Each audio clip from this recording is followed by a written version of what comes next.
Oke, selamat siang semuanya. Oke, kita siap untuk berdoa ya, belajar. Teman-teman, sebelum kita mulai pelajaran pada siang hari ini, mari kita berdoa untuk agama dan kepercayaan masing-masing. Doa dimulai.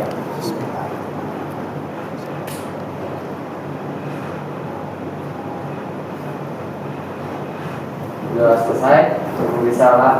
Assalamualaikum warahmatullahi wabarakatuh. Waalaikumsalam warahmatullahi wabarakatuh. Terima kasih untuk Rama. Silakan kembali ke tempat duduknya.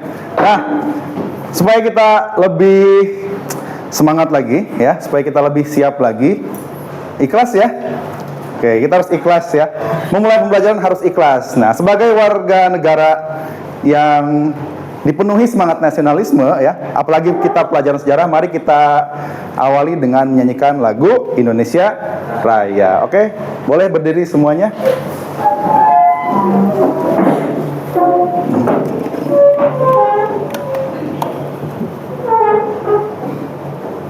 Oke, sebelumnya kita akan menyanyikan lagu Indonesia Raya.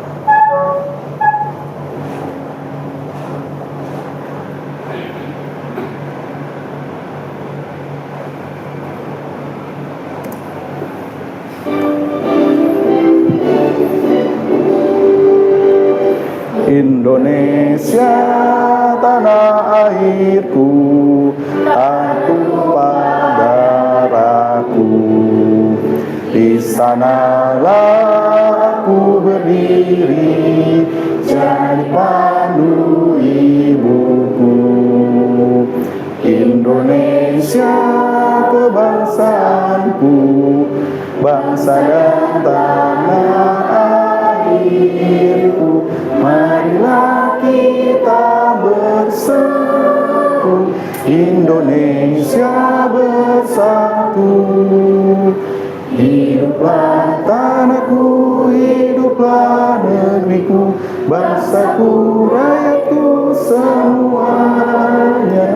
Bangunlah jiwanya, bangunlah badannya, untuk Indonesia Raya. Indonesia Raya, merdeka, merdeka, tanahku, negeriku yang ku cinta. Indonesia Raya, merdeka, merdeka, hiduplah Indonesia Raya. Indonesia Raya, merdeka, merdeka, tanahku, negeriku yang ku cinta. Indonesia Raya, merdeka, merdeka, hiduplah Indonesia Raya. Oke, terima kasih. Boleh duduk semuanya. Nah, itu ya. Jadi kita sebagai warga negara Indonesia itu biasanya kalau Indonesia Raya itu kan hari Senin ketika upacara gitu ya. Nah, menyanyikan lagu kebangsaan Indonesia Raya ini nanti akan relate, akan berhubungan dengan materi yang akan kita bahas hari ini gitu ya. Ini kan lagu tentang apa? Perjuangan. Bagaimana Indonesia ya yang sangat kaya raya ya, tapi kita juga pernah kedatangan satu bangsa dari luar. Sampai hari kita harus mengalami kolonialisme, imperialisme, dan dengan menyanyikan lagu ini bisa membangkitkan nasionalisme kita ya. Oke, terima kasih.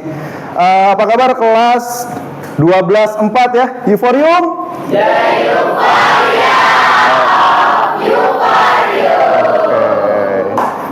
Boleh tepuk tangan. Oke.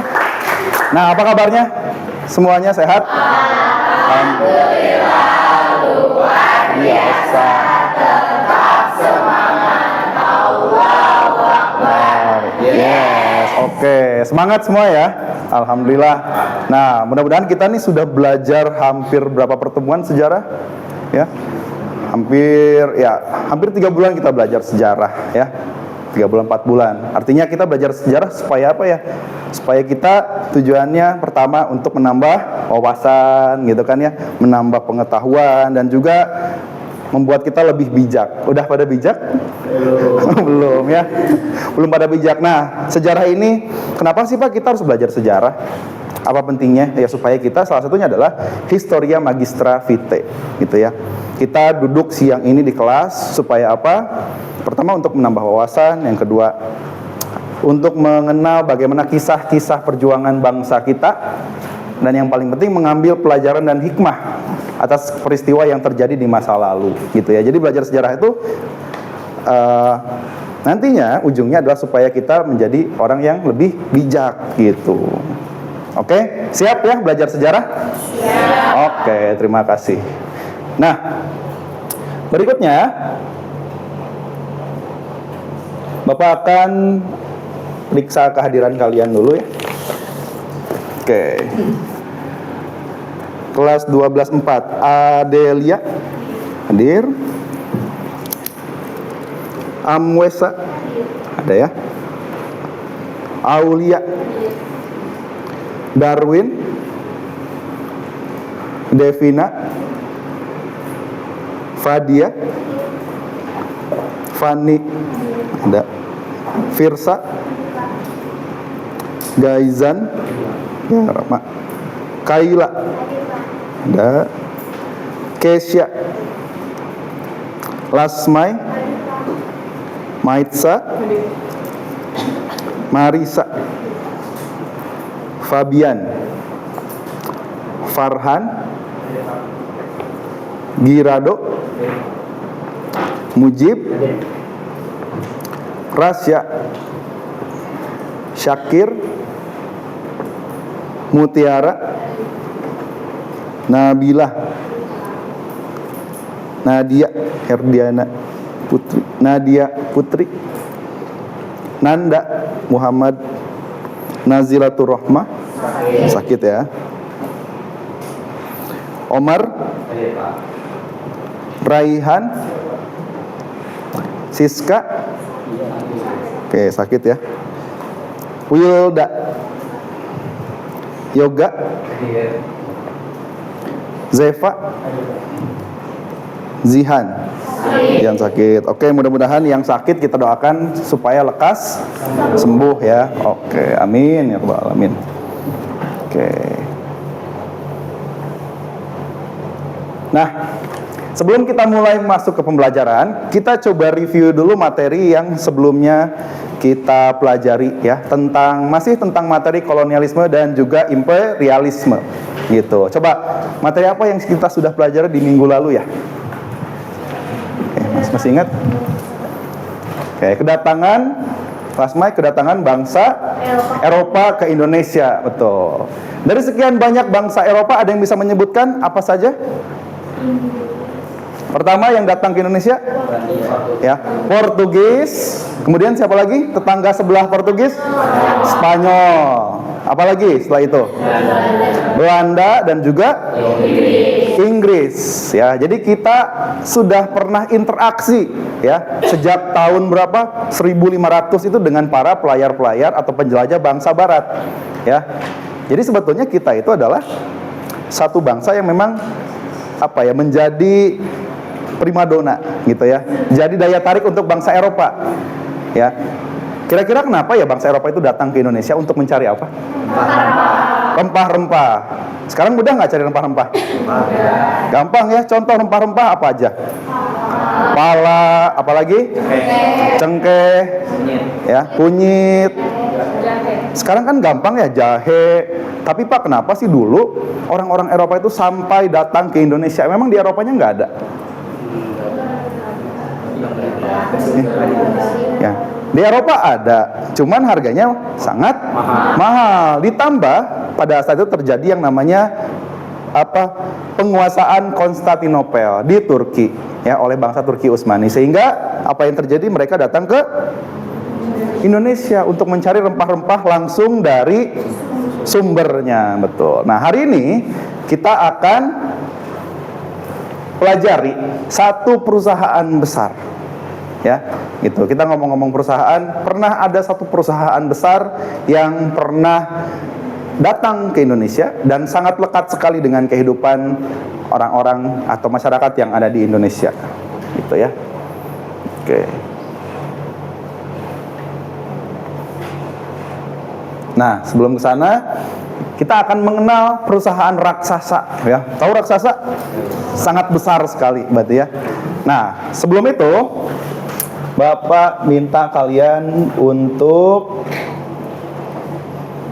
menuliskan kira-kira perusahaan apa saja yang kalian ketahui di dunia. Silahkan ditulis di sini ya. Silahkan dibuka handphonenya ya. Ya, joinmenti.com ya. Bentar.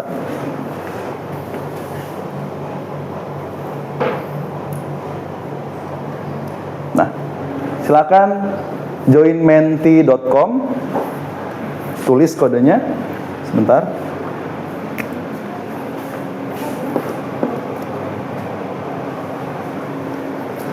menti.com.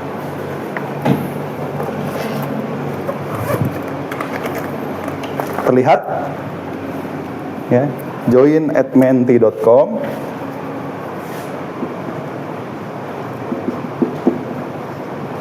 Dan masukkan angkanya 7872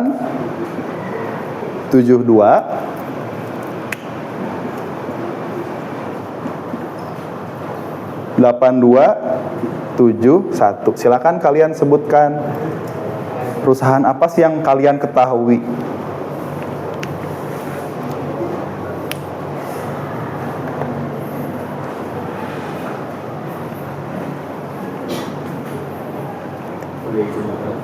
Ya,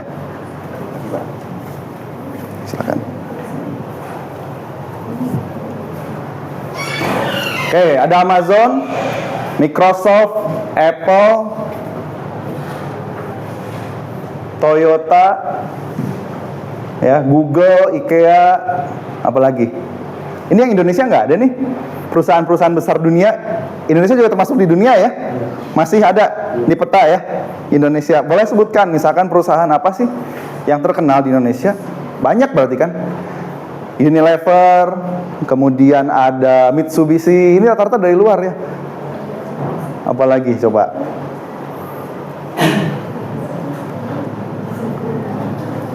Wings ya, Samsung, banyak berarti kan. Berarti pengetahuan kalian soal perusahaan-perusahaan besar dunia cukup lengkap nih ya.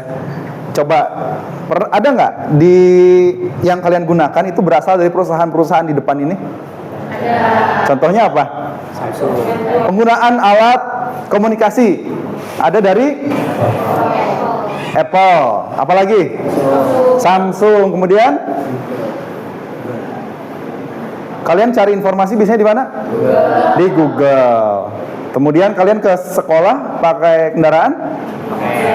Oke, udah punya SIM lah ya? SIM-nya ada. Oke, kalian pakai apa? Honda gitu ya. Pakai motor. Ya Honda gitu kan ya. Oke, ini sekilas tentang ya beberapa perusahaan terkenal di dunia gitu ya. Hari ini kita akan bahas mengenai perusahaan besar dunia juga ya. Tapi perusahaan yang ini benar-benar perusahaan yang tidak tertandingi ya. Ini perusahaan kebayang omsetnya berapa? Penghasilannya berapa? Ya? Ya nggak kebayang kalau dihitung nolnya ada berapa coba? Gitu ya. Nah, tapi hari ini kita akan ketahui, kita akan belajar dari salah satu perusahaan besar dunia yang lainnya. Begitu. Nah, perusahaan apa itu? Apakah itu? Mari kita pelajari. Ya. Mengenal perusahaan besar dunia.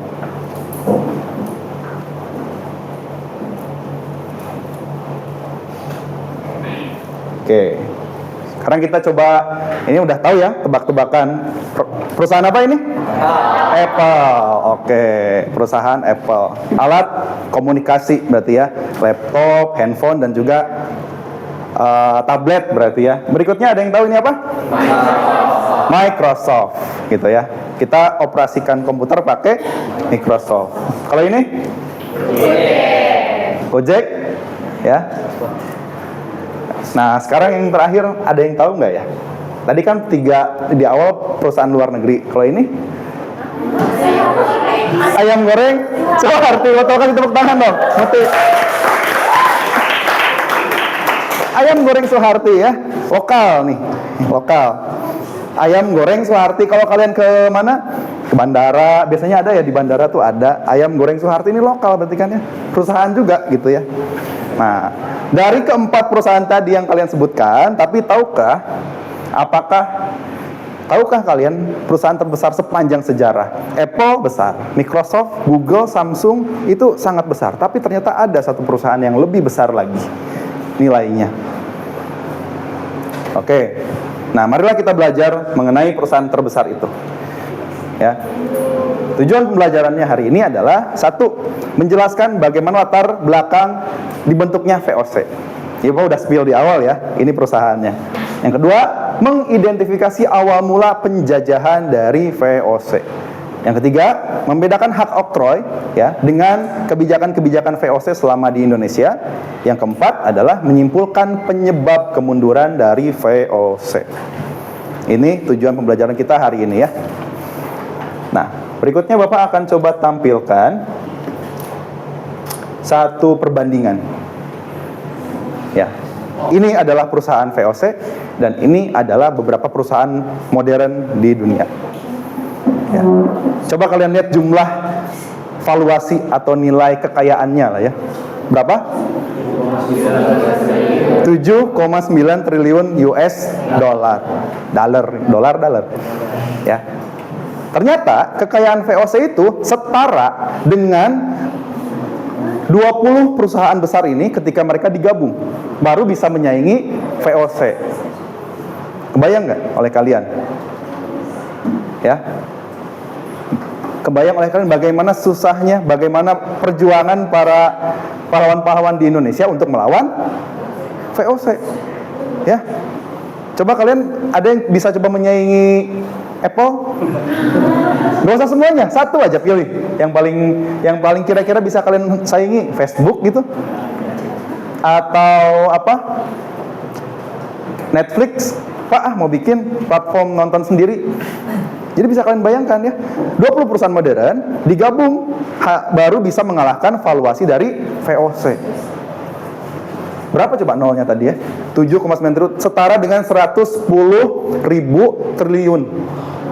Gitu ya, 110.000 triliun nilainya. Nah, ini 7,9 ya. VOC. Sebelahnya ada Saudi Aramco ya, PetroChina, Standard Oil dan Microsoft. Jadi terbesar itu masih VOC valuasinya. Ya. Nah, penasaran bagaimana tentang kisah VOC di Indonesia? Oke, kita lihat seperti apa sejarah perusahaan VOC. Ya. Nah, latar belakang perusahaan VOC ini diawali dari adanya pemberontakan di Belanda atau Dutch Revolt. Ya, jadi Dutch Revolt ini terjadi di negara-negara Low Countries. Low Countries itu negara-negara di pesisir barat pantai Belanda. Ya, ada pemberontakan di sana. Gitu. Sehingga akhirnya menjadikan orang-orang di sana mencoba untuk keluar, ya, mencari penghidupan yang layak. Salah satunya adalah mencari bagaimana rempah-rempah, gitu kan ya, perdagangan. Jadi pemberontakan ini berhubungan juga dengan nantinya usaha mereka untuk stabil, gitu kan ya. Akhirnya mereka mencoba mencari daerah keluar, mengeksplorasi seperti itu. Ya, seiring dengan penemuan-penemuan. Yang kedua, latar belakang kenapa dibentuk VOC? Karena adanya kebutuhan rempah, spices, gitu. Ya, ini latar belakang dari kemunculan dari VOC. Sehingga akhirnya para pedagang-pedagang atau penjelajah-penjelajah bangsa Eropa mulai datang ke arah timur. Gitu ya. Mulai dari bangsa apa kemarin? Spanyol, Portugis, Belanda, dan Inggris. Nah, ini konteksnya adalah di Belanda, sehingga mereka keluar mencari rempah-rempah. Gitu ya. Ini latar belakangnya. Nah, kemudian berikutnya, siapa yang pertama kali datang ke Indonesia? Dari Belanda adalah dua bersaudara ini ya. Oke, di satu waktu di tahun 1595, dua kakak beradik yang bernama Cornelis de Houtman dan Frederik de Houtman ya. Kita gas deh katanya ya, gitu ya. Pakai kapal Belanda, tapi atas nama perusahaan pribadi gitu ya. Karena belum berbentuk VOC. Mereka berlayar dari Belanda ke arah timur melewati pantai barat Afrika. Ya, seperti yang kalian ingat minggu lalu kan banyak ya beberapa pelayar yang tidak sampai, bahkan ada yang nyampe di sini Tanjung Harapan, kemudian mereka terdampar lah di sini gitu. Ada yang sampai ke benua Amerika ya gitu, berbeda-beda. Nah, ini adalah dua orang bersaudara ini. Cuman mereka tidak begitu menghasilkan gitu ya, karena mereka ditolak karena sikap dan perilaku yang kurang friendly ya. Pertama singgah di Banten gitu ya, tapi mereka ditolak itu pelayaran pertama. Dan ketika mereka kembali ke Belanda, mereka dihadang di satu daerah gitu ya, di Aceh tepatnya, oleh Laksamana Malahayati. Pernah dengar Laksamana Malahayati? Ternyata Cornelius de Houtman ditantang duel di situ oleh seorang perempuan gitu ya. Akhirnya Cornelius ini terbunuh di sana. Yang berhasil pulang hanya Frederick. Ya. Akhirnya pulang ke Belanda tidak dengan dengan kurang hasil yang kurang maksimal. Sampai akhirnya dievaluasi ya. Nah, maka datang pelayaran berikutnya yang kedua oleh Jacob van Eyck. Nah, dia evaluasi ya. Ini apa sih kegagalannya?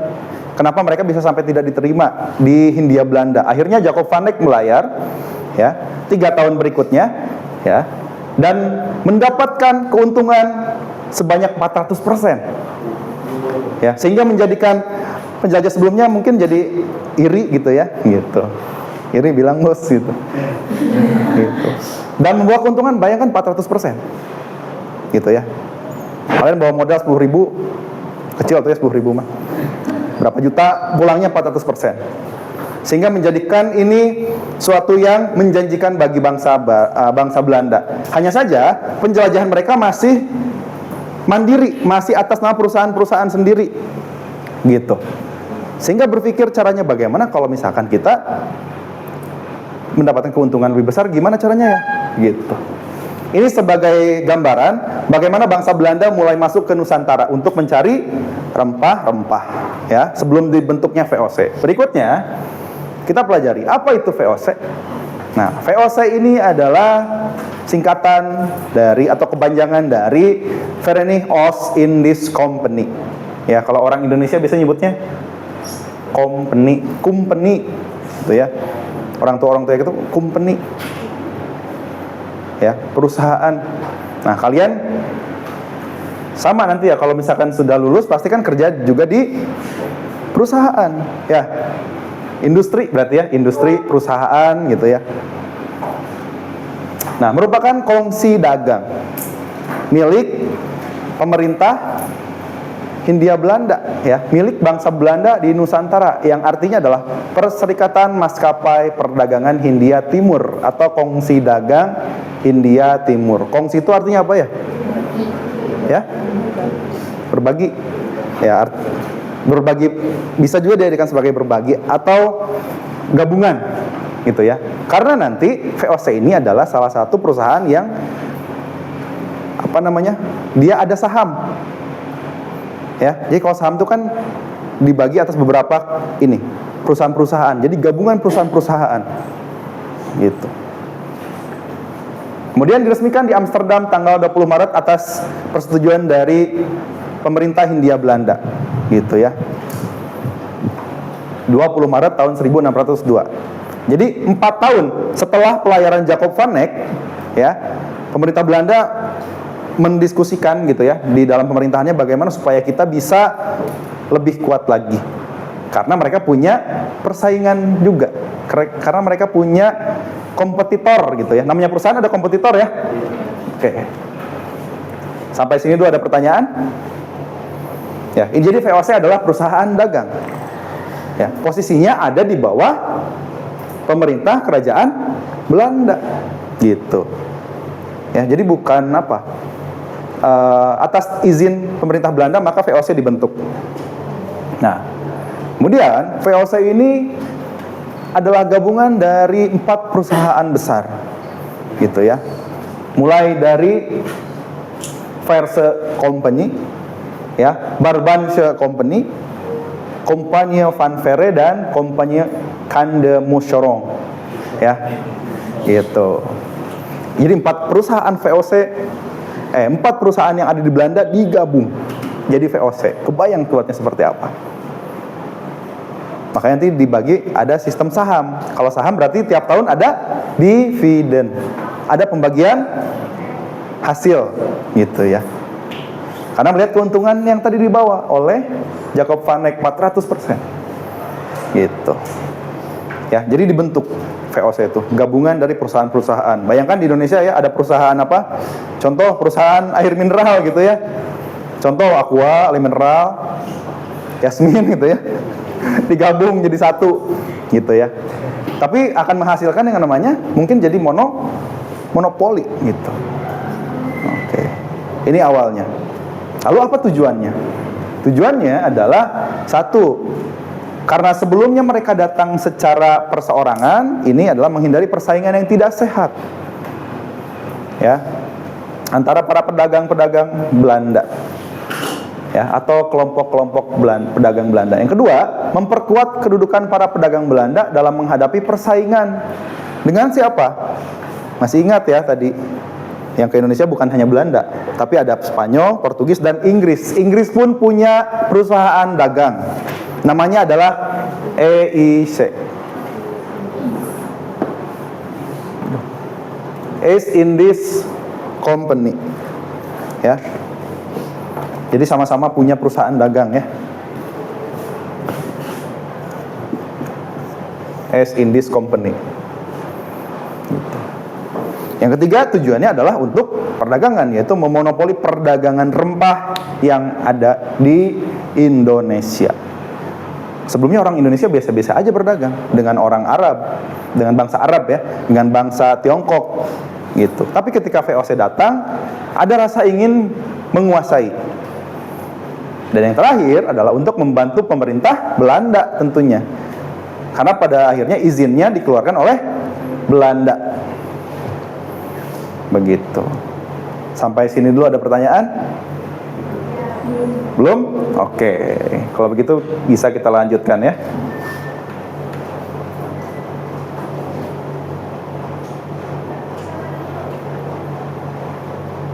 Ini tujuan didirikan VOC.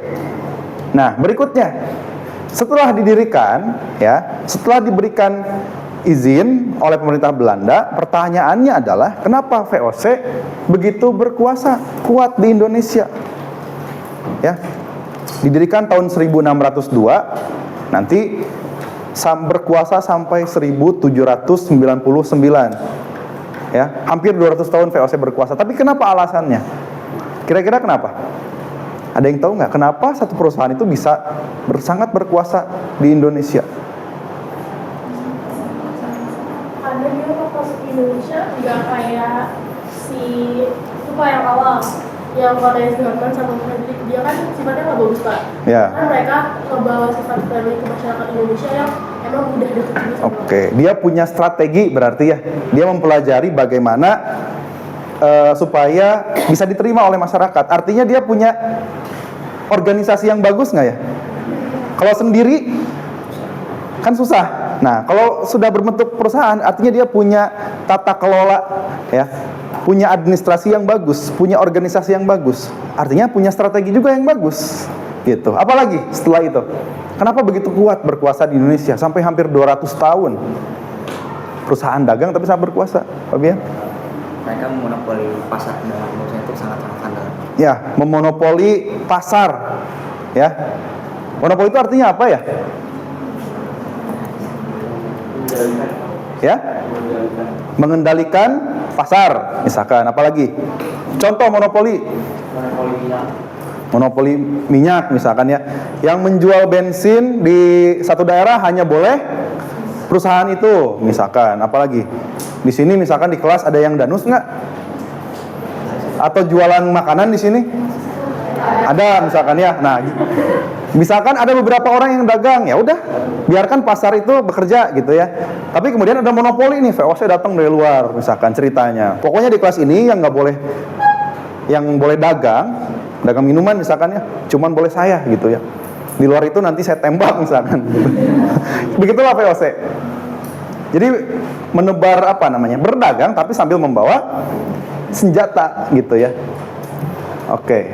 Makanya yang menjadi alasan kenapa VOC begitu kuat karena ada satu hak namanya hak oktroy. Pemerintah Belanda mengizinkan VOC melakukan beberapa kebijakan. Yang pertama betul, tadi kata Fabian, melakukan monopoli perdagangan, ya, gitu. Yang kedua, membangun benteng pertahanan dan memiliki angkatan perang sendiri, gitu. Jadi sama Belanda diperbolehkan sama pemerintah, silakan dibikin benteng pertahanan sendiri, angkatan perang sendiri, silakan rekrut. Dan VOC ini fun fact-nya, dia tidak hanya dari Belanda aja. Karena kan perusahaan. Ya, artinya dia bisa rekrut dari luar, Jerman contohnya. Gitu ya. Belanda, Jerman, gitu. Dari luar negaranya. Yang kedua, memaklumkan perang, mendeklarasikan perang dengan penguasa-penguasa yang ada di Indonesia. Dan mereka boleh melakukan perjanjian dengan penguasa setempat. Yang keempat, mencetak dan mengedarkan mata uang sendiri. Bayang ya, jadi mereka punya currency sendiri, mata uang sendiri. Itu. Yang kelima, mengangkat pegawai sendiri ya. Jadi kayak ada CPNS-nya gitu ya. CPNS VOC gitu ya. Gitu. Ada rekrutmen gitu.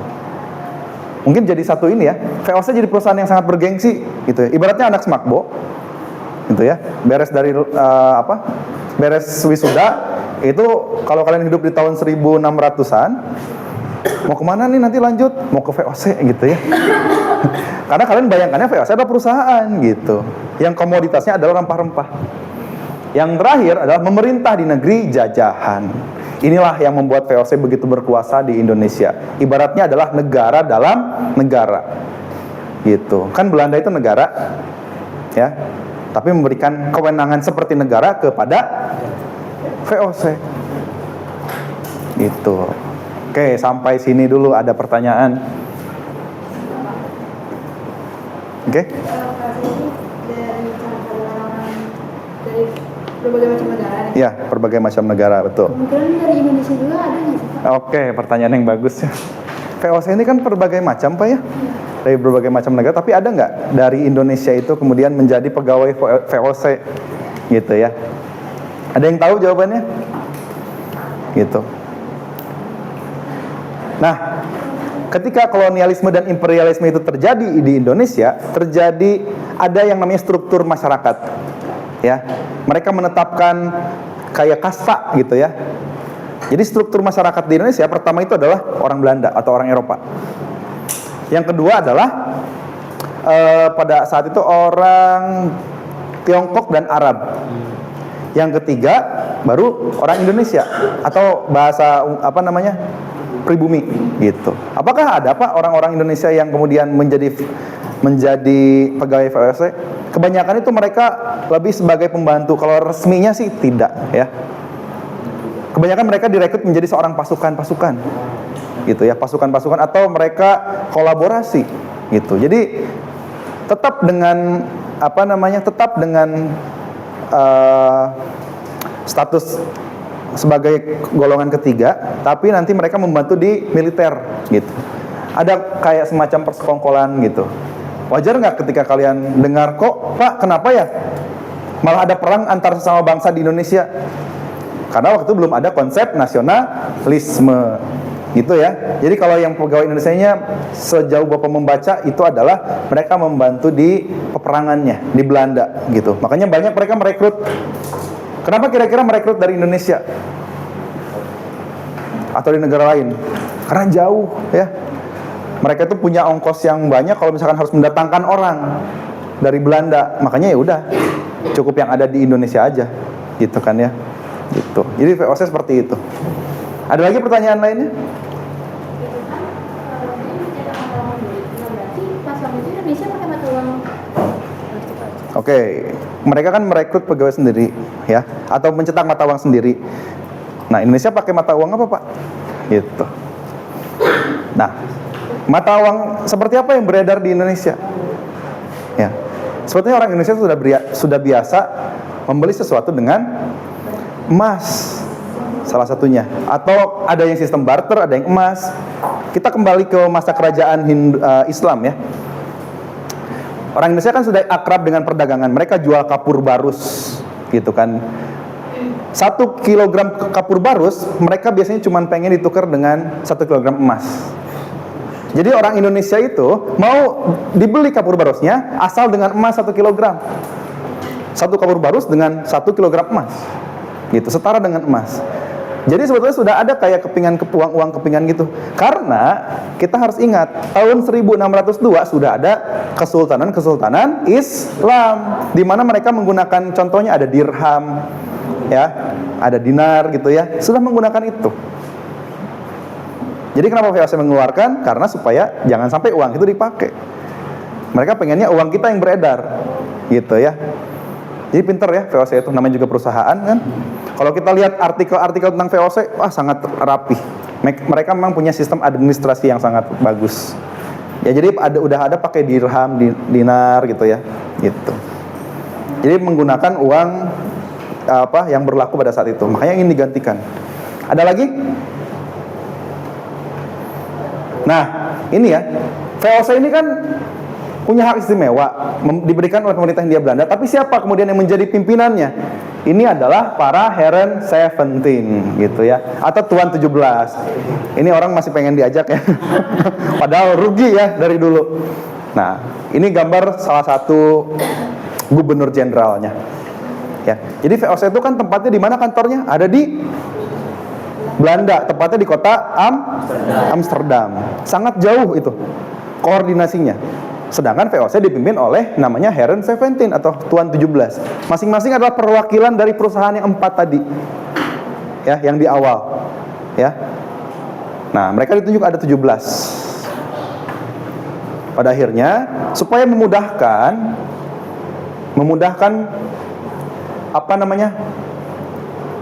kolonialisme dan imperialisme di Indonesia, makanya mereka menunjuk gubernur jenderal yang bernama Jan Pieter Zoon Koen atau Mas Jangkung, Mir Jangkung.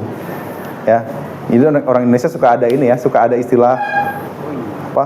Pieter Zoon Koen. Asal denger ya Zoon Koen, Jangkung gitu ya.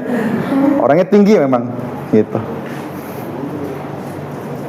Nah, kemudian VOC akhirnya memilih daerah ya setelah menaklukkan Pulau Banda, karena mereka mencari rempah di Pulau Banda ya. Hampir 15.000 orang tuh dibantai oleh VOC. Oleh orang ini. Jan Pieter Zoon Koen. Ya. Pertama kali mengalahkan Kesultanan Banten. Ya, ini berkaitan sama kerajaan Islam ya. Kemudian pembantaian penduduk di Pulau Banda. Nah, pembantaian penduduk di Pulau Banda inilah yang kemudian menjadi titik awal kolonialisme di Nusantara, gitu. Jadi udah nggak, motifnya bukan dagang lagi, tapi genosida gitu ya, pembantaian. Oke, jelas ya. Jadi struktur VOC pemerintah Belanda, di bawahnya ada Heren 17, Heren 17. Nah, karena jauh, akhirnya ditunjuklah seorang gubernur jenderal, namanya Pieter Zoon Koen. Nah, kantornya di mana sekarang? Di Museum Jakarta, Museum Kota Jakarta, Kota Tua. Pernah ke sana? Itu adalah kantor pertama VOC di Indonesia. Museum, tahu kan? Nah, itu kantor pertamanya. Oke, ada pertanyaan? Itu yang penjara-penjara di Kota Tua berarti itu? Iya, penjara-penjara itu adalah punya VOC. Jadi gedung kota dulunya adalah Stadhuis, balai kota. Di bawahnya kan ada penjara ya. Itu adalah untuk tahanan-tahanan dari orang-orang yang melawan. Di sana pernah ditahan waktu zaman Belanda, tapi ya di Ponorogo pernah di sana selama 1 bulan, kalau nggak salah. Cut Nyadin juga pernah sebelum ke Sumedang.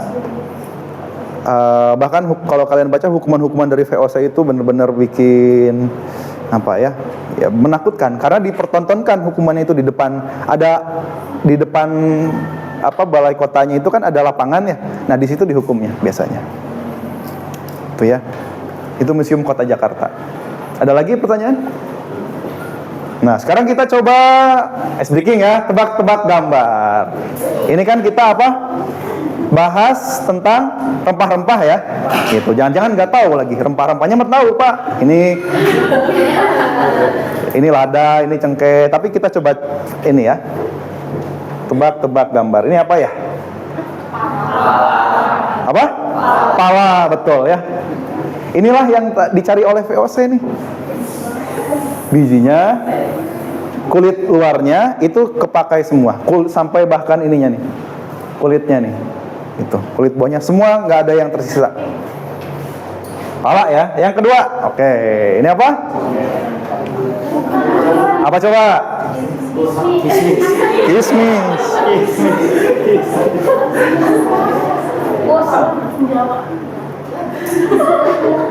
Ada yang tahu? Ini didapatkan di Banten. Komoditas dari Kesultanan Banten. Namanya adalah lada, betul namanya. Oke. Dapat poin ya, lada. Nah, ini yang dicari sama VOC gitu ya. Jadi mereka tahu dulu ya. Tahu dulu bentuknya, jangan nggak tiba-tiba ketemu nih lada, ini ambil, enggak. Mereka ada riset dulu. Nih, lada tuh kayak gini bentuknya, didapatkan di daerah ini. Berikutnya. Nah. Cengkeh, tahu ya kalau ini. Buat obat berarti ya. Nah, ini yang agak apa? Jahe ya. Siapa yang jahe? Ada yang kunyit? Jahe ini ya, jahe ya. Jahe. Ini?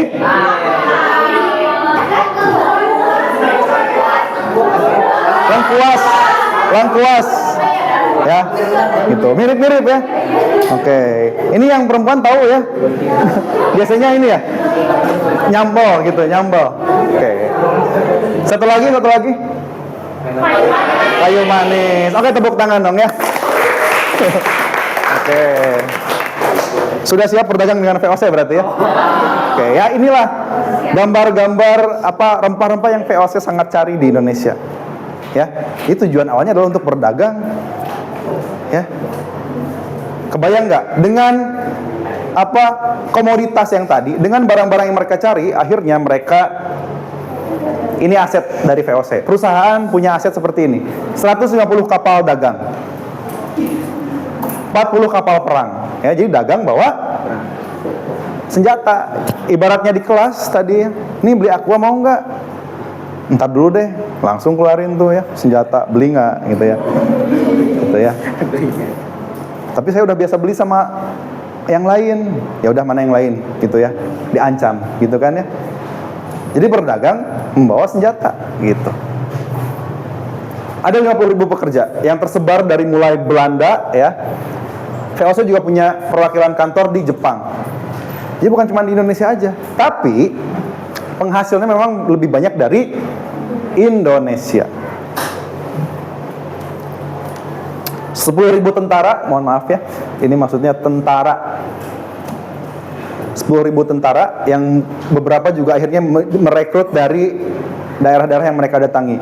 Dan pembagian dividen atau pembagian untung sebanyak 40%. Banyak nggak 40%? Banyak, dan setiap tahun.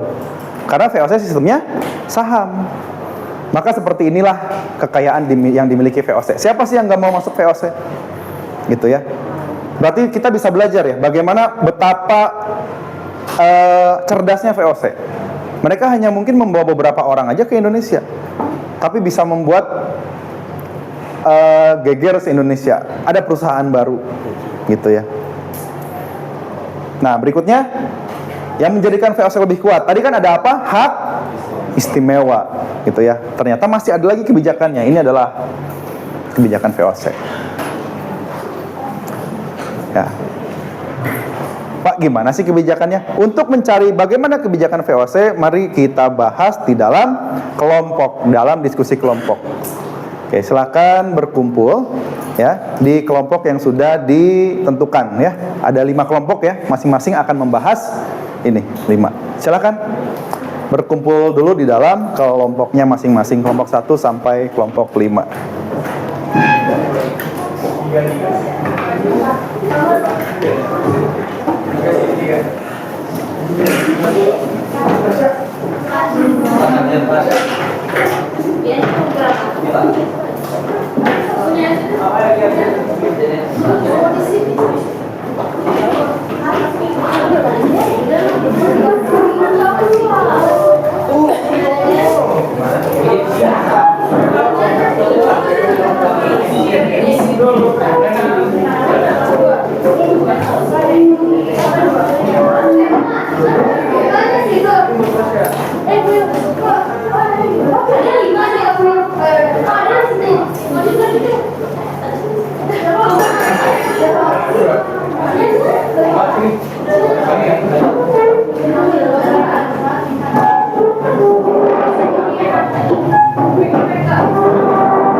Oke, sudah duduk dalam kelompok.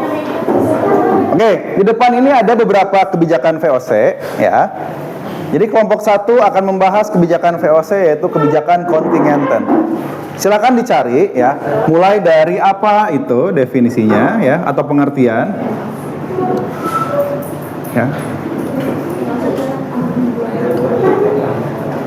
Ya. Yang kedua, silakan berikan contoh peristiwanya, terjadi di mana gitu ya.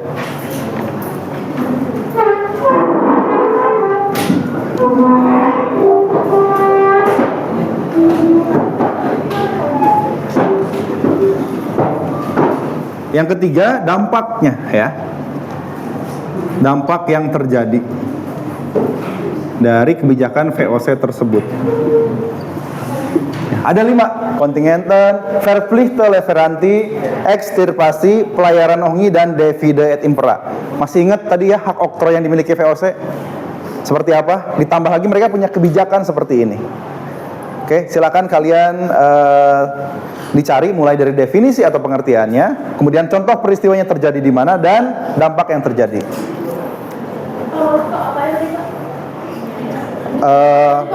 Oke, definisi ya, contoh peristiwa dan dampak yang terjadi. Oke, paham ya? Ada yang mau ditanyakan dulu? Oke, silahkan. Oke, definisi, pengertian, contoh peristiwa dan dampak yang terjadi.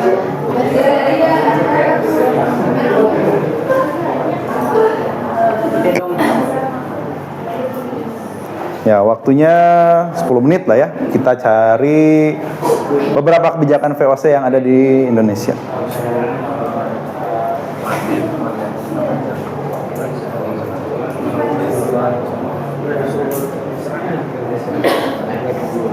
Kelompok 1 mana? Kelompok 1. Oke, kontingenten ya. Kelompok 2. Oke, verplichte leverantie. Silahkan digunakan ya. Sumbernya sumber internet, sumber buku paket juga boleh.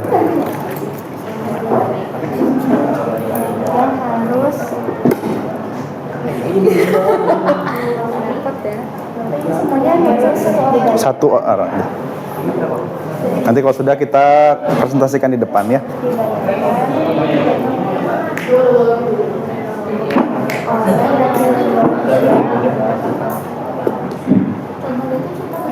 Ya, contoh kejadiannya di mana, ada nggak gitu? Pada masyarakat di mana? Gitu. Ini kan yang verplichte ya. Ada pengertiannya sudah ketemu apa itu verplichte? Jadi penyerahan ya. Penyerahan wajib hasil Panen. bumi hasil panen gitu ya. Itu. Berarti di beberapa tempat yang mereka datangi gitu. Contohnya di Pulau Banda misalkan gitu.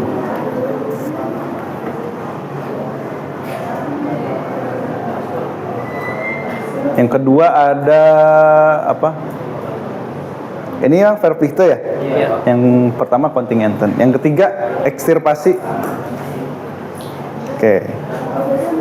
Ekstirpasi mana kelompok 3? Oke, silahkan. Definisinya ya, ekstirpasi itu apa? Ya.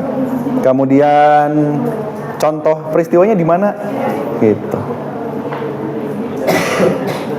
Yang ketiga dampak yang terjadi.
Nah, rata-rata kebijakan VOC itu terjadi di daerah yang berarti dia punya pos-pos dagang. Ya, Pulau Banda gitu ya, Batavia misalkan gitu ya. Daerah-daerah produktifnya mereka. Pulau Banda.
Oke. Kenapa? Kronologinya tidak usah. Jadi contoh peristiwanya kalian yang dua ya. Misalkan pemungutan hasil bumi gitu ya kepada masyarakat di Pulau Banda. Itu aja. Tahunnya tahun berapa gitu peristiwanya. Itu aja contohnya.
yang ditanyakan?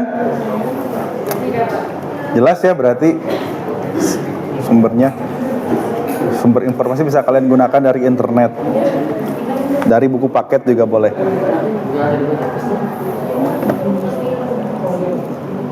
Oh iya, yang ini kebijakan dari negaranya. Jadi rakyat wajib skripnya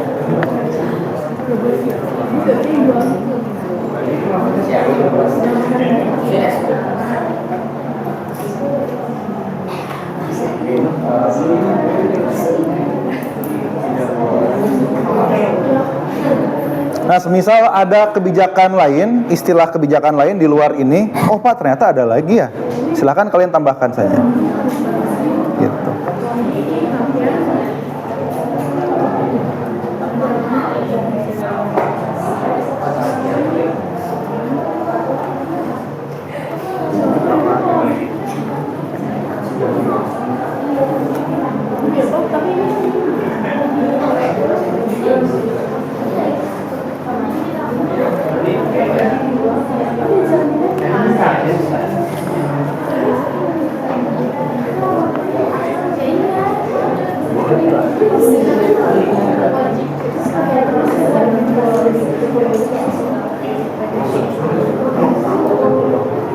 Kelompok 1 udah?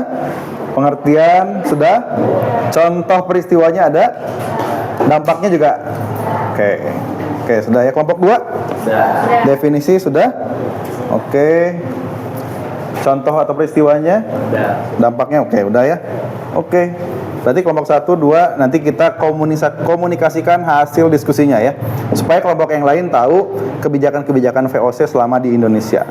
Jadi kalian bisa membedakan antara hak oktroy, Pak kayaknya mirip ya antara hak oktroy sama kebijakan, bedanya nanti di mana? Gitu. Seolah mirip. Tuh.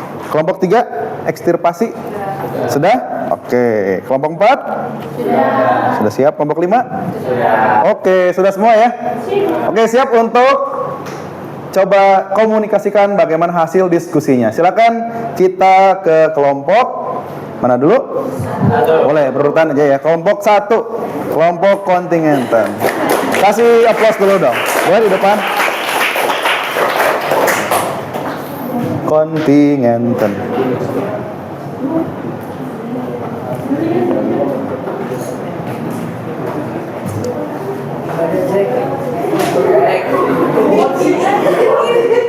Di depan aja. Boleh di depan.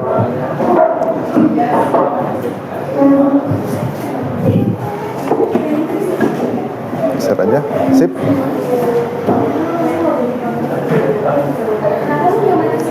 Oke, kasih aplaus dong buat kelompok 1.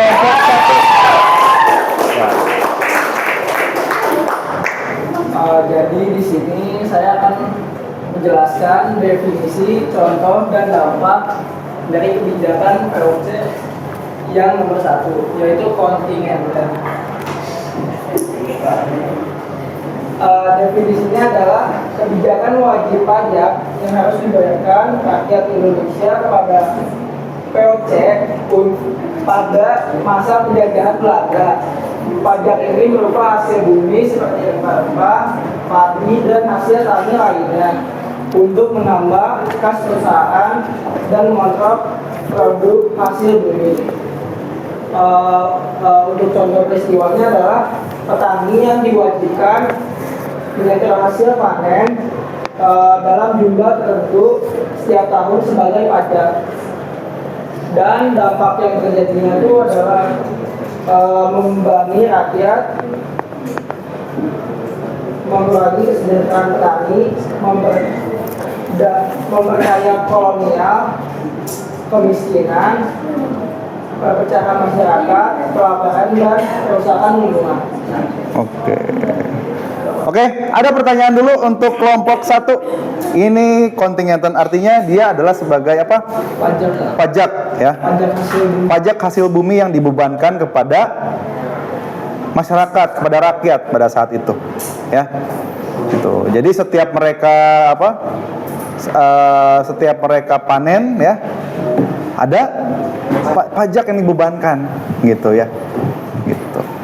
Oke, ada pertanyaan dulu? Boleh, Mujib?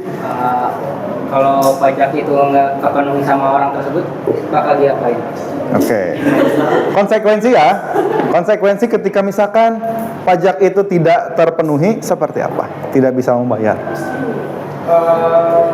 Mungkin jika si petani ini tidak membayarkan pajak yang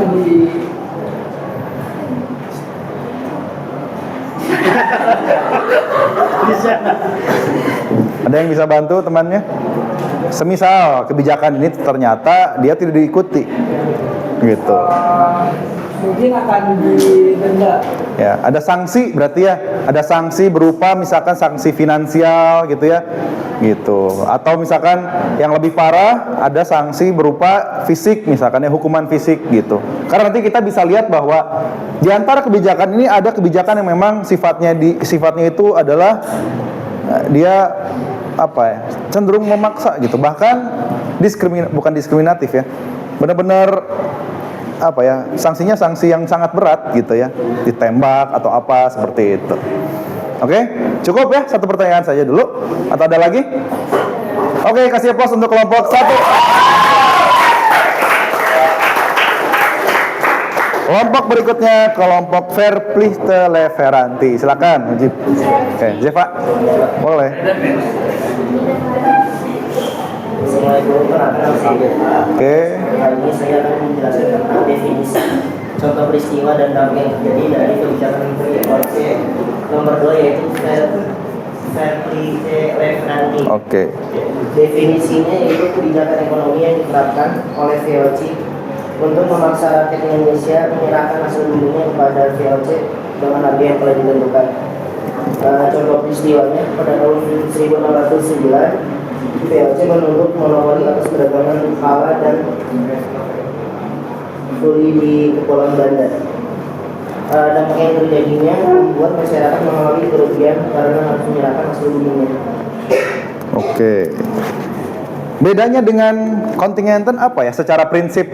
Kan kita bisa bedakan kontingenten dengan Verplichte Leveranti. Gitu. Kalau kontingenten tadi prinsipnya adalah pajak. Jadi yang harus serahkan kepada VOC. Kalau Verplichte Leveranti adalah penyerahan hasil bumi. Berarti hasil bumi kan bisa apapun ya. Gitu. Misalkan di Indonesia ada apa nih? Ya, bukan batu bara tuh ya. Ya beras misalkan gitu ya. Apapun lah kalau hasil bumi. Ditambah hasil bumi yang sifatnya dia laku di pasar Eropa. Contoh, misalkan ada kopi, teh gitu ya. Jadi wajib menyerahkan tuh secara paksa berarti kan ya. Gitu.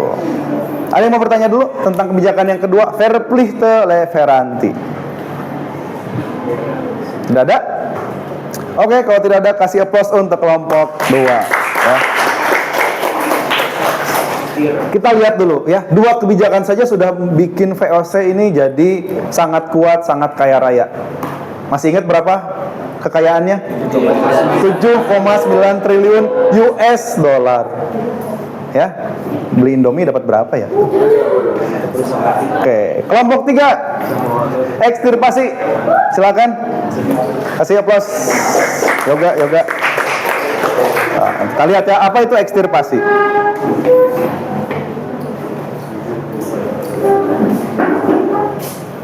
Oke, jadi untuk kebijakan yang ketiga itu adalah ekstirpasi.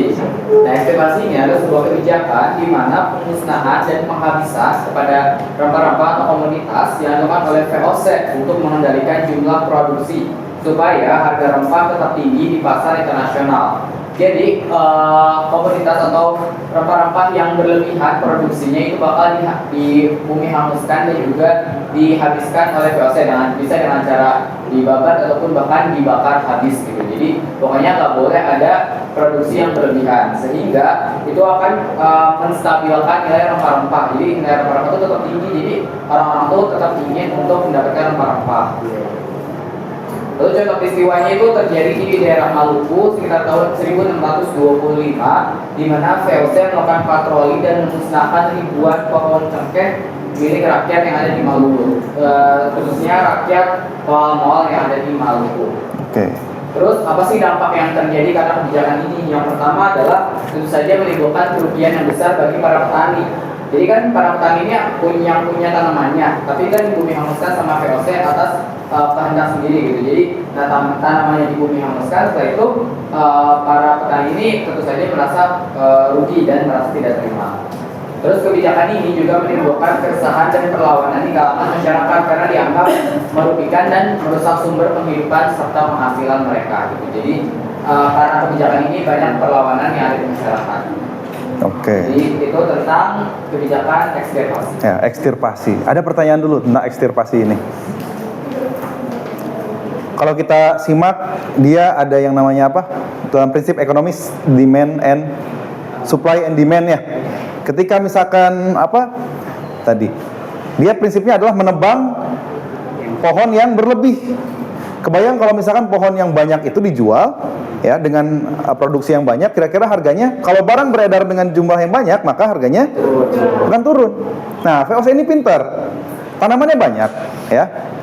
Kemudian mereka tebang tanamannya, pohon-pohonnya ditebang sama mereka supaya harga rempah, harga pala tetap tinggi gitu ya. Ya rakus ya, nggak ini ya, kufur nikmat gitu ya. Jadi mereka tebang, sedangkan kan petani juga butuh untuk berdagang gitu kan. Mereka butuh, kebutuhannya bukan hanya untuk Belanda aja, tapi karena kebijakan ini, pokoknya kebijakannya setiap misalkan ada tanaman berlebih, tebang, pohon hancurkan gitu ya. Ini ekstirpasi gitu. Ini nggak bersyukur berarti ya gitu. Karena tidak ada pohon berlebih, kenapa nggak bisa digunakan dengan yang lain? Padahal kan kecukupan atau kebutuhan petani juga banyak. Mengingat pala ini banyak manfaatnya gitu. Ya, kebijakan yang merugikan bagi orang-orang di Nusantara. Gitu. Udah dibantai gitu ya. Pembantaian penduduk Pulau Banda udah gitu. Sumber penghidupan mereka pun ditebang. Padahal seharusnya mereka bisa gunakan untuk yang lain. Gitu. Ini kebijakan yang ketiga. Ada pertanyaan? Cukup ya? Oke, terima kasih. Kasih aplaus untuk kelompok 3. Berikutnya kelompok 4. Oke, Fabian. Oke, semuanya. Jadi saya akan menjelaskan tentang kebijakan VOC yang keempat, itu pelayanan wangi. Pelayanan wangi adalah pelayanan yang dilakukan oleh VOC dengan senjata lengkap untuk mengawasi monopoli perdagangan antar rempah. Contoh peristiwanya itu adalah pelayanan wangi di Kepulauan Maluku pada tahun 1625. Kemudian dampak yang terjadi adalah yang pertama, rakyat Maluku menderita dan penurunan populasi penduduk. Oh ya. Yang kedua, penurunan produksi rempah di luar kontrol VOC. Yang ketiga, kekacauan ekonomi dan sosial bagi penduduk. Oke. Pelayaran hongi gitu ya. Ternyata ada pertanyaan dulu nggak tentang pelayaran hongi ini? Ternyata nggak cukup di darat ya VOC ini. Ya, kebijakannya tadi ada kontingenten, verplichte, ekstirpasi. Ternyata VOC mengejar sampai ke perairan. Mereka melakukan patroli pelayaran kepada siapapun penduduk yang melakukan transaksi dengan selain VOC. Misalkan ya udah di darat mah kita bisa ketahuan. Coba kita aja di perairan gitu ya. Ternyata ada kebijakan pelayaran hongi. Siapapun yang akhirnya tertangkap melakukan perdagangan dengan misalkan dengan Inggris, kan saingan dari VOC itu kan Inggris ya. Maka ada kebijakan ini. Konsekuensinya apa? Mereka di kapalnya ditenggelamkan gitu. Berarti orang-orangnya gimana ya? Tenggelam gitu. Benar-benar kebijakan yang sifatnya kolonialisme, imperialisme gitu ya. Jadi nggak dikasih ruang untuk berdagang kita itu. Contohnya tadi, dagang air mineral di kelas. Wah, kayaknya di kelas doang nih, diawasinya. Ternyata sampai ke Cihelet misalkan ya, siapa yang dagang nih? Gitu ya. Nggak sampai ke Cihelet, sampai ke Kabupaten Bogor, ya, Jasinga misalkan ya. Jasinga atau ke Sentul lah. Sampai gitu. Bayangkan itu jaringan VOC seperti itu. Ya, gimana kita nggak mengalami kerugian? Gimana kita tidak menderita? Kebijakannya seperti ini. Hanya menguntungkan VOC saja. Oke? Kasih aplaus buat kelompok 4. Kelompok terakhir, Davide et Impera.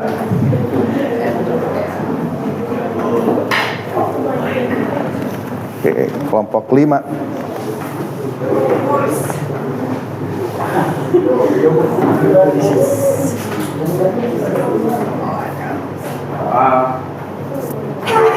Saya akan menjelaskan tentang kebijakan VOC yang terakhir, yaitu divide and impera. Ya.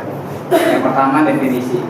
Istilah Latin yang berarti perpecahan belah untuk menguasai yang digunakan VOC untuk memecah belah kelompok yang mereka kuasai agar lebih mudah ditaklukkan.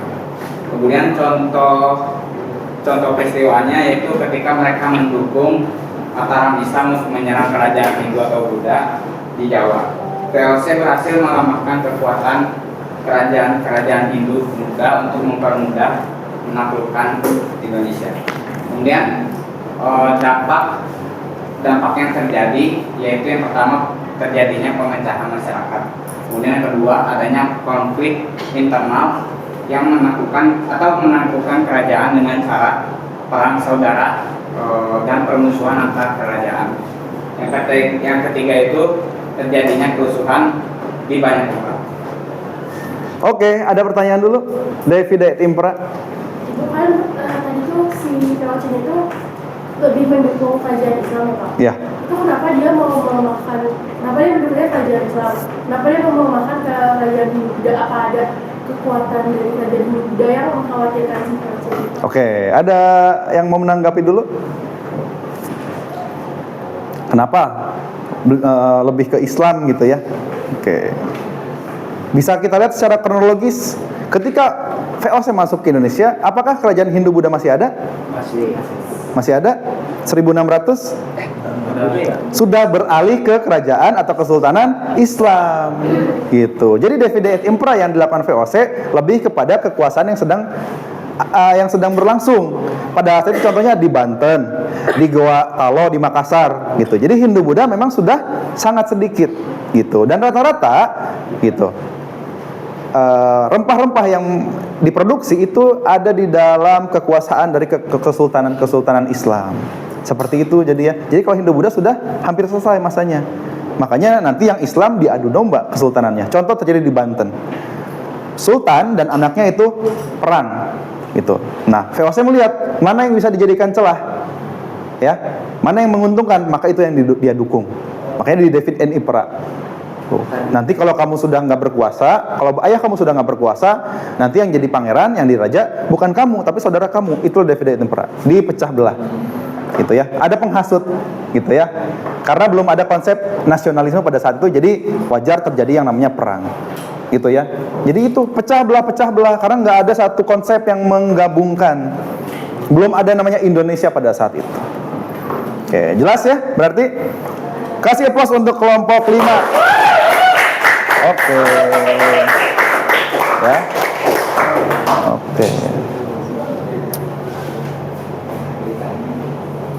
Nah, itulah ya kebijakan-kebijakan VOC selama di Indonesia. Bisa kalian bayangkan ya, mulai dari berdirinya VOC gitu sampai kemudian nanti mereka bubar.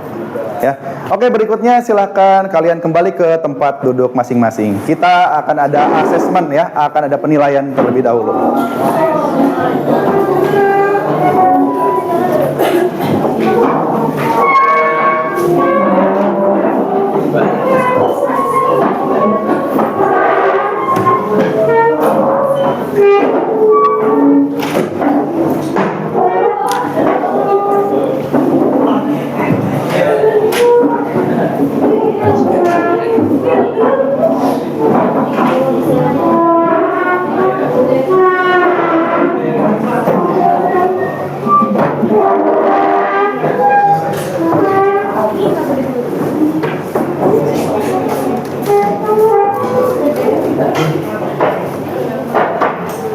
Oke, sudah?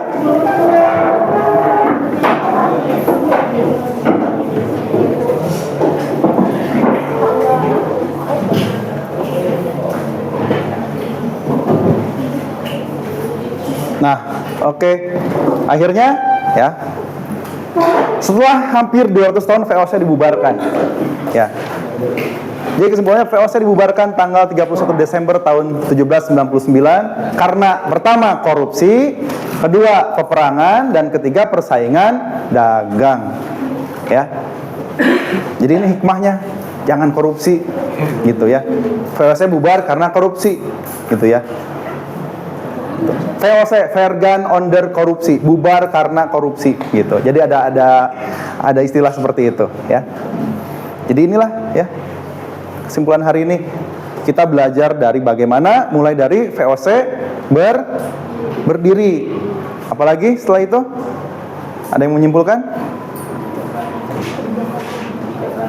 Ya, sebelum kebijakan ada yang namanya hak istimewa atau hak oktroy. Selanjutnya ada beberapa pemimpin, mulai dari Heren 17 ya, pemerintah Belanda Heren 17 sampai gubernur jenderal, dan terakhir ada kebijakan apa saja? Kontingenten, verplicht tolerantie, ekstirpasi, toleransi dan oke, David et Impera. Oke, untuk sekarang ini ada sedikit penilaian ya. Bentar. Nah, ini 5 pertanyaan, kita kerjakan bareng-bareng aja ya.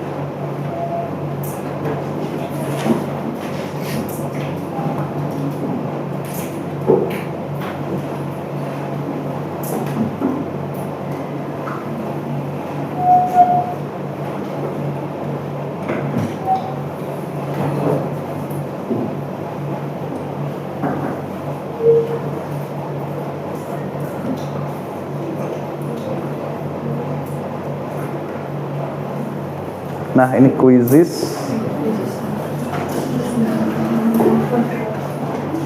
Ya, silakan bisa scan aja di sini ya.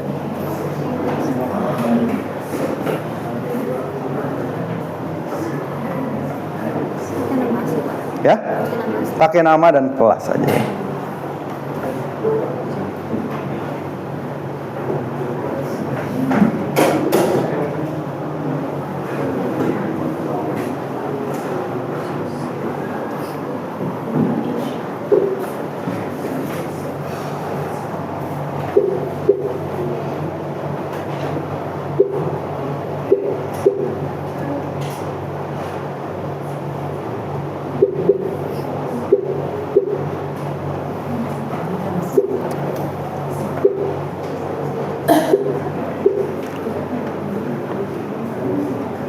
Join my quiz atau kalian bisa scan QR code-nya.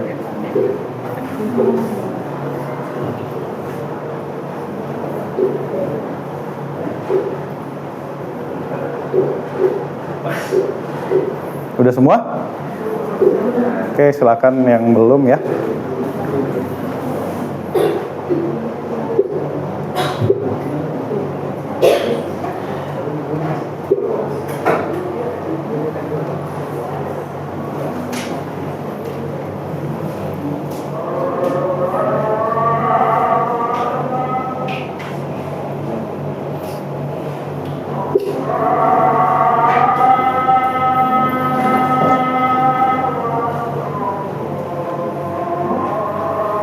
Oke, kita akan mulai game setelah break azan ya. Jadi persiapkan tuh. Yang tadi sudah kalian pahami, kita akan evaluasi ya. Kita akan assess di soal-soal berikutnya.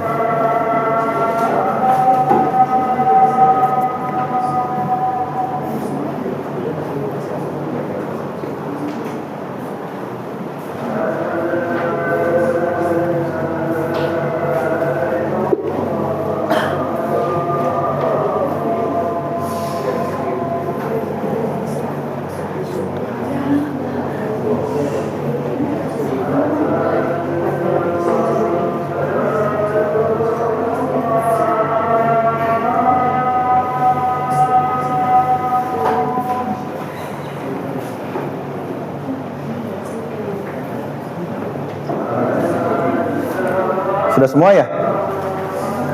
Oke. Kalau gitu kita bisa sambil mulai saja ya kalau sudah semuanya. Oke. Silakan dimulai saja. Ya. Sambil azan ya.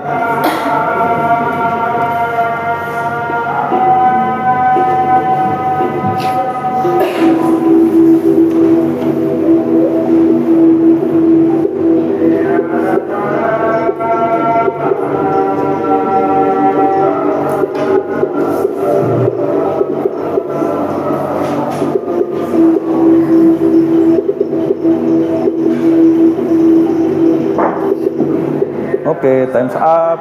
Pertanyaan selanjutnya ya.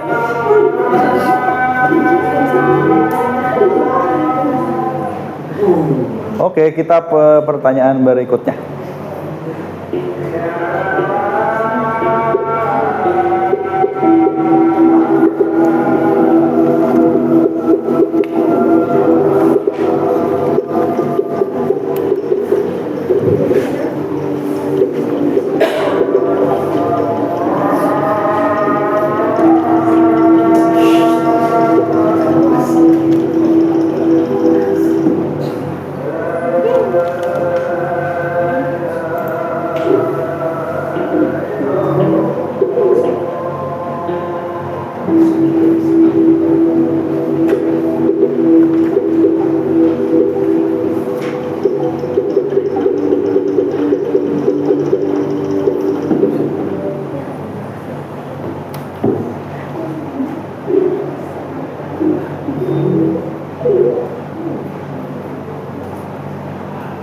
Oke, pertanyaan keempat ya.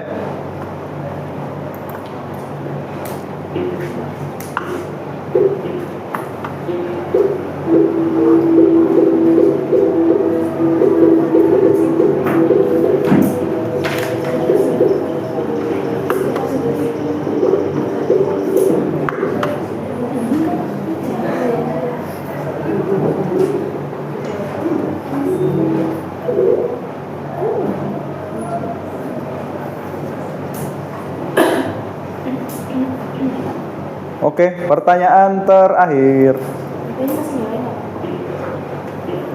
Masuk. Ini.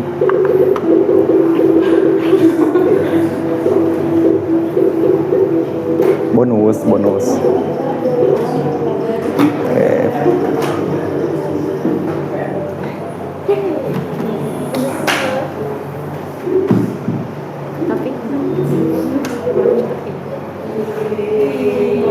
Oke, kita lihat ini ya hasilnya. Oke, ya nih. Oke. Kita lihat siapakah, bisa aja berubah kan, dari bawah tuh ada yang ke atas.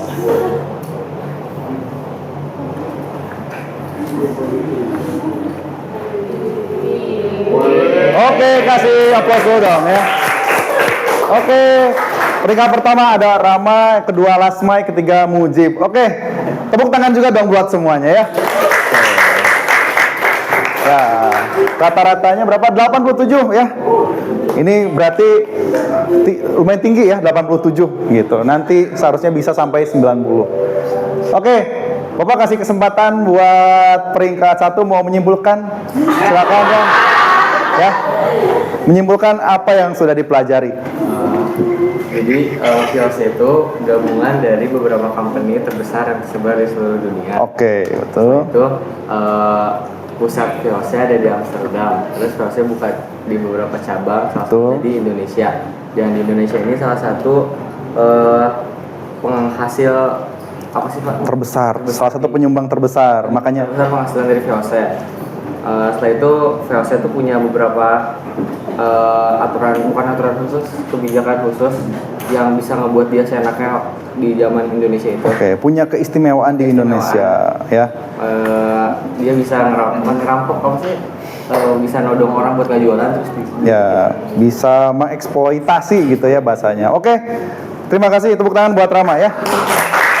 Oke, itulah kesimpulan kita hari ini ya. Jadi yang paling penting itu adalah ya kesimpulannya VOC bubar tadi karena korupsi. Ya.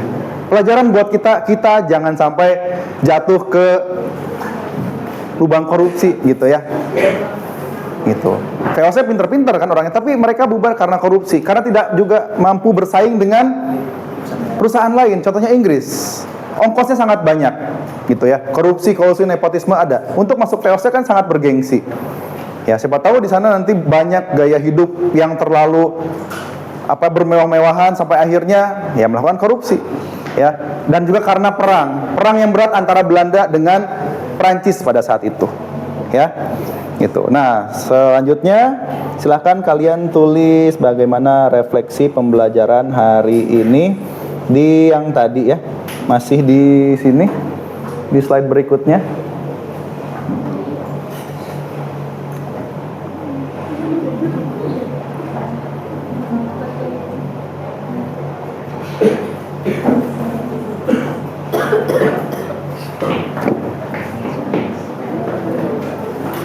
Ya, satu lagi. Ya, silakan tulis refleksi pembelajaran hari ini. Ya. Jadi tinggal di slide aja ya. Refleksi pembelajaran yang kalian dapatkan dari materi hari ini. Silahkan ditulis. Seru. Apalagi pematerinya boleh, materinya, pembelajarannya boleh.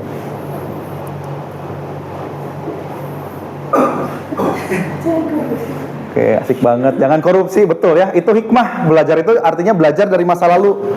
Jangan sampai ya. Ini 200 tahun loh, bayangkan. Usia Bapak, usia kita aja belum tentu sampai 200 tahun. VOC sampai dengan 200 tahun. Gitu. Indonesia berapa sekarang usianya? 70 79 ya, gitu. Jangan korupsi nanti bubar ya. Jadi tahu VOC tidak disangka ternyata sangat seru. Tidak menyangka ya, kaget gitu. Wah, kaget sekali.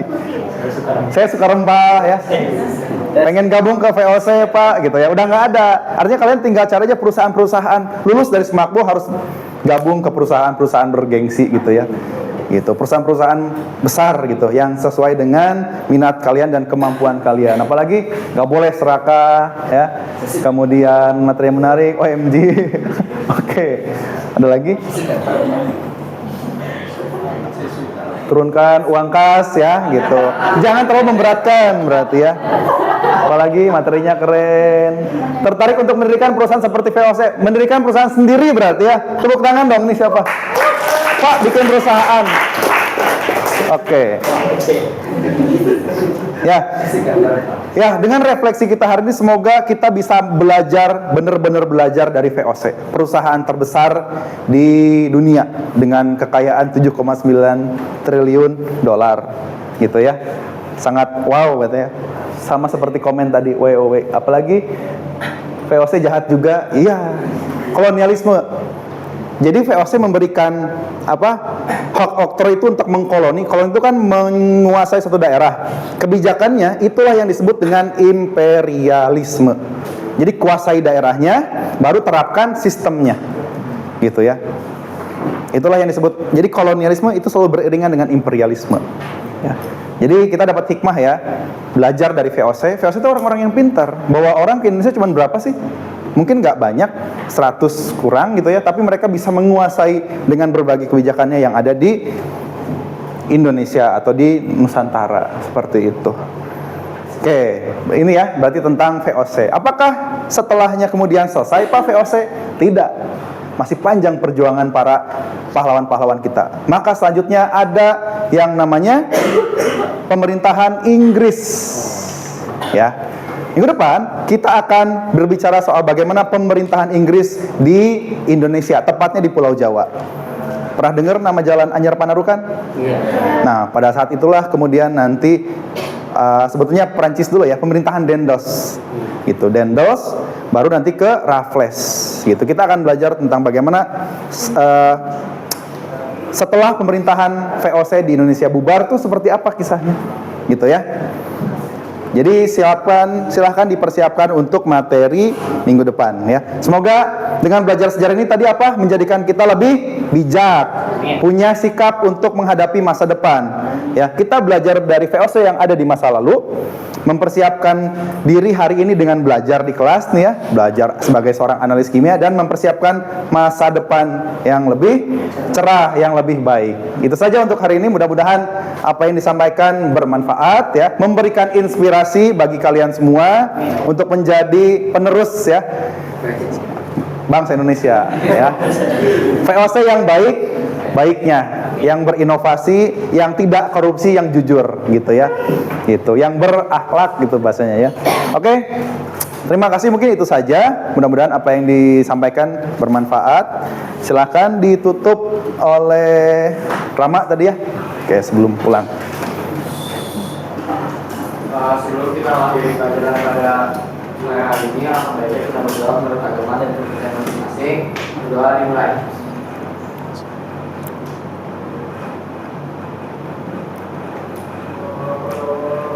Sudah selesai, ucapkan terima kasih. Terima kasih, Pak. Oke, terima kasih semuanya ya. Euphorium.